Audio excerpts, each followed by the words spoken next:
Welcome back to Zenith Poker. In this tutorial, we'll continue on with our study of the small blind versus big blind 2-bet pots. And today we'll be looking at some of the connected mid boards, specifically focusing on some of the flop play.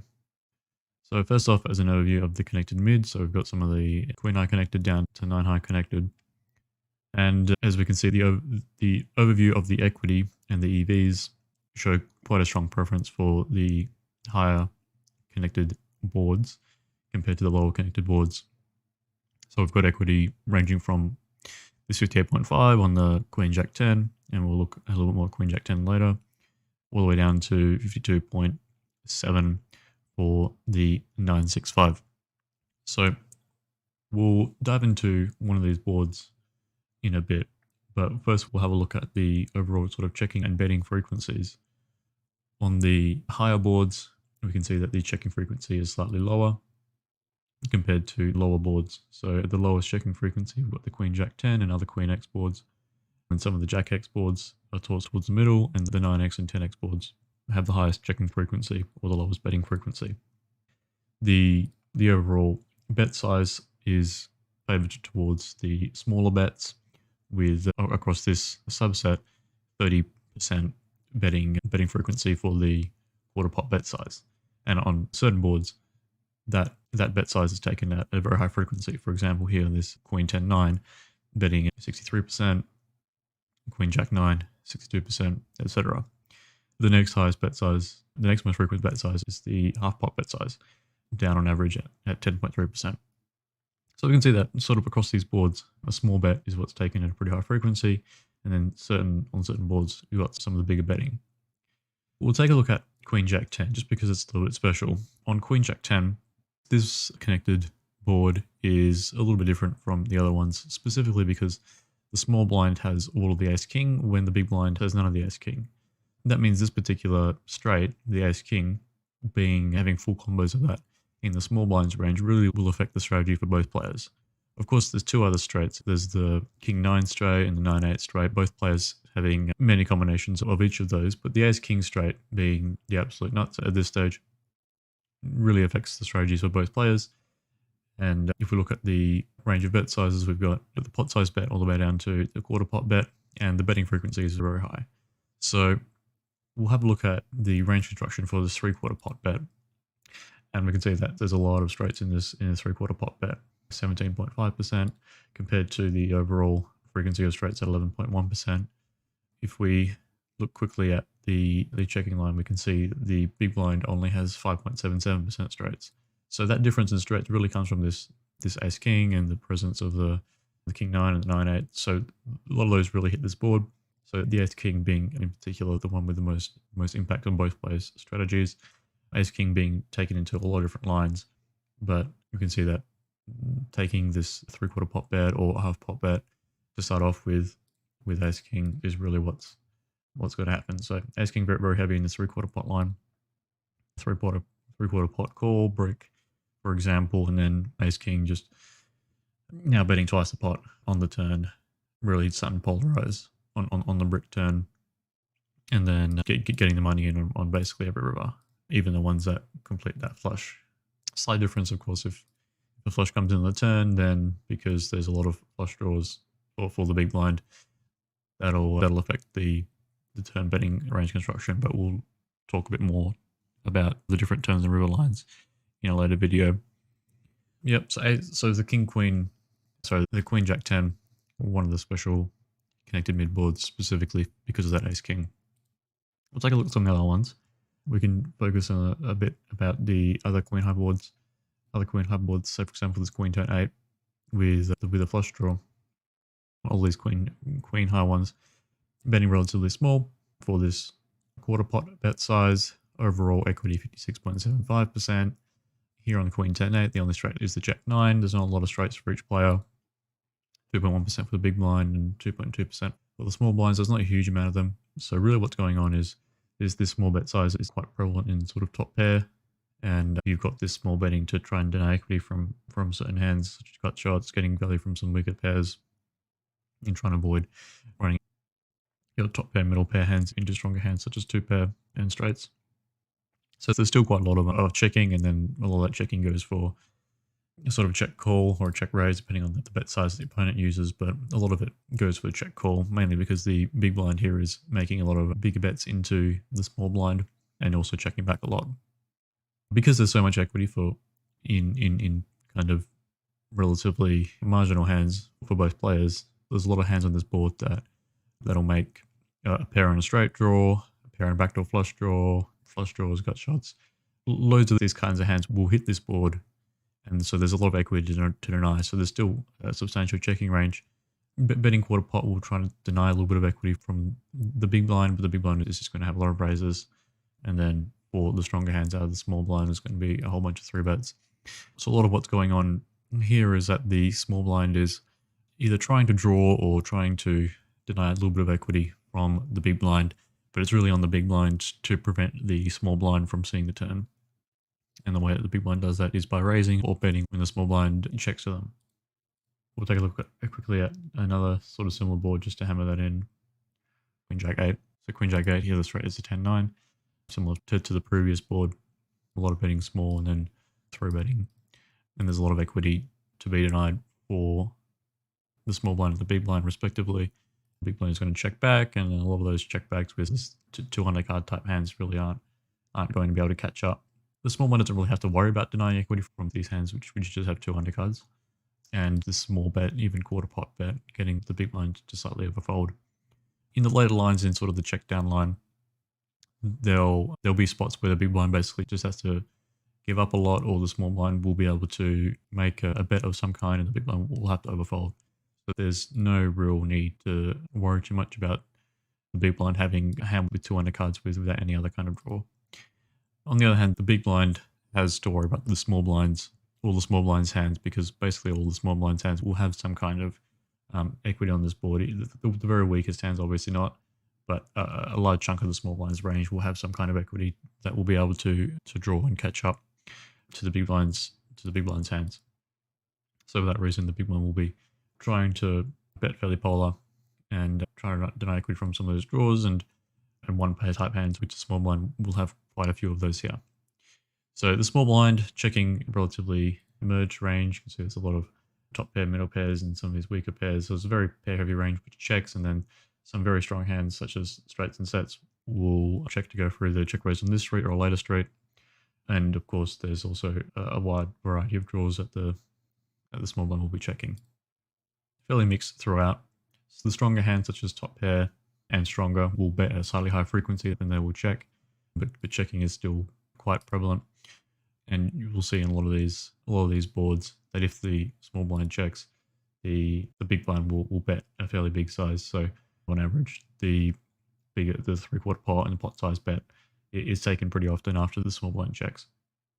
So quite big and polar into kind of the small blinds merged and relatively draw heavy range. It's draw heavy in the sense that the small blind will have pair plus draw equity with a lot of their hands.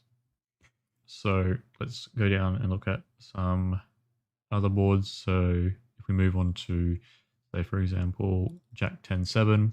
Here Jack 10-7, the 9-8 is the straight. There is some slight differences between the number of straights that are on the board. So we'll quickly compare Jack 10-7 and Jack 10-8. Jack 10-7, the 9-8 is a straight, versus Jack 10-8. You've got 2 different combinations of straight, the Queen 9 and the 9-7. And in general, the more straights that there are, the more checking the small blind will do. Just because the big blind will have some stronger hands to defend with rather than just these sort of middle pairs. But here on Jack 10-7, there is a small equity edge for the small blind. And of course, there's a lot of these undercard type hands which are going to check and then pretty much just give up. So a lot of these ace highs are just checking to give up, or if it goes check, maybe that they can draw to an ace, something like that. So there is still a lot of draw equity on boards like this. But the small blind now is starting to bet into the big blind's merged range with merged in the sense that they've got a lot of 1 pair type hands on this kind of board. The 7 in particular hits the big blinds, the bottom of the big blinds calling range preflop. So they'll have a fair amount of 7x. So say for example, the small blind's going to bet half pot. A lot of these weaker pairs here, these 7x hands will basically always call, and then the weaker pocket pairs will be indifferent between calling and folding, and none of the ace highs are really calling unless they've got some kind of straight draw. So this half pot bet on the flop and then this quarter pot bet on the flop really helps with sort of the equity denial component of the range, and also getting value from the weaker pairs within the range. So small blind having a lot of over pairs, queens through aces, and then decent top pairs and two pairs, ace jack, ace 10 type hands, will all want to get a little bit of value from the 7x component of the big blinds range, which is fairly merged at this stage. But in comparison, on jack 10 8, the 8 slightly hits the small blind range slightly more than the big blinds range, but on the other hand, the big blind's going to have quite a few straights having both queen 9 offsuit and 9 7 offsuit at some frequency. Here I put 9 7 offsuit 2.8%, but definitely all the 9 7 suited, a large component of the queen 9 offsuit. So for that reason, the small blind's got 3.8% straights here, and that's enough to really prevent the small blind from betting too frequently, because a lot of the straights would just, especially the queen 9, will just raise, and there won't be a lot for the small blind to do. There is still an equity denial component with this small sort of blocking type bet, but a lot of the time the small blind here will have a hand that's fairly merged, and then the big blind will want to be polarizing against that. So quite frequently it'll go check, and then after it goes check check, the small blind will probe on the turn to try and get value from their hands, such as the overpairs. But initially starting off on this kind of board was two straights, the big blind having more of the straights, the small blind will check and then play relatively defensively, and then in position the big blind will bet a lot of their strong hands, and so when it checks through, the small blind can then start to polarize against the big blind's relatively merged check back range. And of course the small blind still has a lot of draws. They're going to want to be checking to try and outdraw the big blind's hands. So it was a combination of those two. The EV of a lot of these hands in terms of their checking EV will be higher on certain boards. So say for example pocket queens, if it checks through any kind of brick, the EV of queens goes really high, and so the queens will want to be betting big on a lot of those turns and rivers. But in contrast, for example, a hand like 9A, which is sort of bottom pair with an open ender, the EV will be a lot higher when their straight completes. Obviously, it's a combination of those two. Some of the weaker hands will have stronger EV on certain boards, and some of the stronger hands at this stage will have stronger EV on certain turns, and the stronger hands at this stage will have very high EV on different turns. So the brick turns, you've got some strong hands, and then on kind of the turns which complete for both players, you've also got some strong hands. It's important to cover both of them. So there's a bit of the contrast between the Jack 10-7, Jack 10-8, keeping really close eye on the number of stroke combinations for both players, especially in kind of these middling board types. So here, for example, the Jack 9-7 and the Jack 9-8. All right, Jack 9-7 only having the 10-8 as a straight versus Jack 9-8 having Queen 10 and 10-7 as the straight. Really quite a big difference between the betting and checking strategies for both players there. So we won't dive into that. We'll focus more on some of these 10x boards. So here we'll look at sort of this 10-9, 10-9-6, and then we'll probably compare that to the 10-8-7. So here, 10-9-6, where's the straight? The straight is at the 8-7, 8-7 offsuit. We'll have a look at 8-7 offsuit. Relatively high frequencies for the small blind, basically full frequencies for the big blind, 3.0% versus 2.4% straight. So there's still quite a decent amount of straights for the big blind here. But because there's only one combination versus the two combinations, and that particular straight is low and can get relatively outdrawn by other kinds of straight combinations, there is slightly more betting here for the small blind. The small blind will have a lot of hands that will want to bet at a pretty high frequency. So pocket jacks, pocket queens will want to bet to try and deny equity from the big blind's hands, even if it's making a relatively small bet such as quarter pot, half pot. But in contrast, when the small blind checks, the big blind is going to be betting a fairly polar range for a relatively big size of 3/4 pot and pot size bet, as we've seen on the previous boards as well. A lot of these lines will center around who has the straight, who has the sets, and all those straight sets will be betting fairly big on the flop for the big blind. But in contrast, the small blind is going to be betting small with a lot of these top pairs and overpair hands to deny equity. And then once the big blind just calls. If there's a relative brick, the expectation for some of these overpairs goes really high on the turn.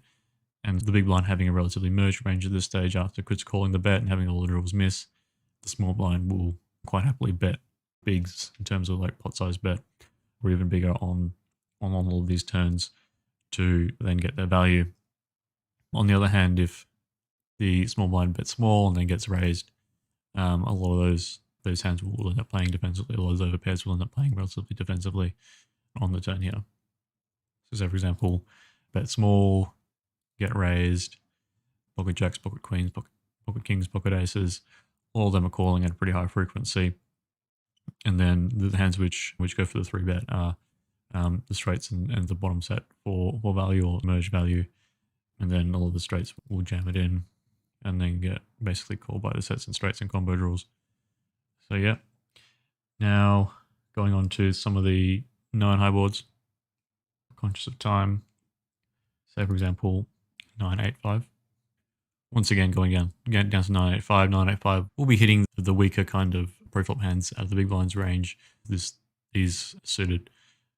weaker suited gapped hands and offsuit connected hands will be making a lot of pairs on 985.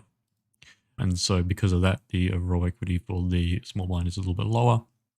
There is still a fair amount of equity to deny. Pocket 10s and pocket jacks do want to bet small. I do want to bet here to deny equity, but we'll often go for a check raise as well, or check call now and sort of check raise a turn. Well, the small blind will be checking a lot of their range, or will be betting small. And there's going to be a fair few more give ups in the small blind's range. All of these two overcard hands without any additional draw equity will basically be giving up. So say for example, all of this king queen without any backdoors, king jack, etc., will be checking and then folding to this flop bet. And then if it checks through, then and those hands hit, that's great for them. And then we'll start to lead the turn. After the small blind checks, the big blind will be betting a lot of their straights and sets. The main straight here being the 10-7 straight. But there's also not the 10-7, the 7-6 straight. So with the 7-6 straight, the big blind will be betting a lot of them into there, and the small blind will go in for that check raise. But a lot of the play will happen in this check line. Okay, so I'll leave it there. So that's a little bit of an overview of the sort of flop strategy. In general, the higher the board, the more the small blind will be betting, and the lower the board, the more the small blind will be checking. When the small blind bets, they'll usually be betting for a relatively small size. Both players should be mindful of the number of the straights that are in both players' ranges. The more straights there are, in general, that the small blind will be checking slightly more or betting a relatively smaller size. And then the big blind, after the small blind checks, will usually be betting sort of a 3/4 pot or pot size bet kind of bet size, with some of the half pot being thrown in on certain boards, depending on what those board types are. So say for example, with the 975, 986, a lot of these very low boards can be at this half pot to try and deny equity and betting with slightly wider range, but on certain board types, betting bigger with a relatively polar range and checking back at a pretty high frequency. Understanding kind of the subtleties of the flop betting strategy will help you out, but understanding that in general, the small blind will be betting a small size and the big blind will be relatively polar after small blind checks, and then the big blind will be betting a relatively polar range. And then after it checks through, the small blind can start to polarize and will have the overpairs in their range to help them with that polarity in terms of the turn probe. So in the next video, we'll focus a little bit more on the check line and the turn probes for the small blind, because that'll be relatively important, and we'll be focusing on some of the different turn cards in that check line and how both players will be playing those different turn cards. So thanks for watching this video, and I'll see you all in the next one. Bye now.